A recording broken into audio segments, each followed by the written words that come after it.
Ingatan din ninyo na walang sino man sa inyo ang gagawa ng sexual na imoralidad o mamumuhay ng gaya ni Esau na hindi pinahalagahan ng mga espiritual na bagay dahil ipinagpalit niya ang karapatan niya bilang panganay sa isang kainan. At alam nyo na rin na pagkatapos ay hiningi ni Esau sa kanyang ama ang pagpapalang nauukol sa panganay, pero tinanggihan siya sapagkat hindi na mababago ang ginawa niya. Anumang pagsisikap at pag-iyak ang gawin niya. Ang paglapit nyo sa Diyos ay hindi katulad ng paglapit ng mga Israelita noon. Lumapit sila sa isang bundok na nakikita nila, ang bundok ng Sinai, na may nagliliyab na apoy, may kadiliman, at malakas na hangin.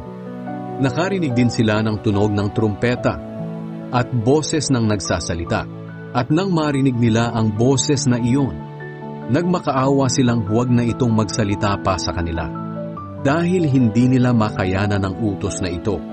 Ang sino mang tumapak sa bundok kahit hayop ay babatuhin hanggang sa mamatay. Tunay na kakilakilabot ang tanawing iyon, kaya maging si Moises ay nagsabi, "Nanginginig ako sa takot."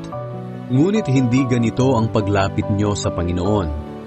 Dahil ang nilapitan nyo ay ang bundok ng Zion, ang lungsod ng Diyos na buhay, ang Jerusalem na nasa langit, na may libu-libong anghel na nagtitipon ng may kagalakan.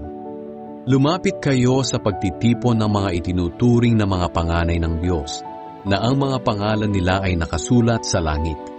Lumapit kayo sa Diyos na siyang hukom ng lahat, at sa mga espiritu ng mga taong itinuring na matuwid ng Diyos at ginawa na niyang ganap. Lumapit kayo kay Jesus na siyang tagapamagitan natin sa Diyos sa bagong kasunduan.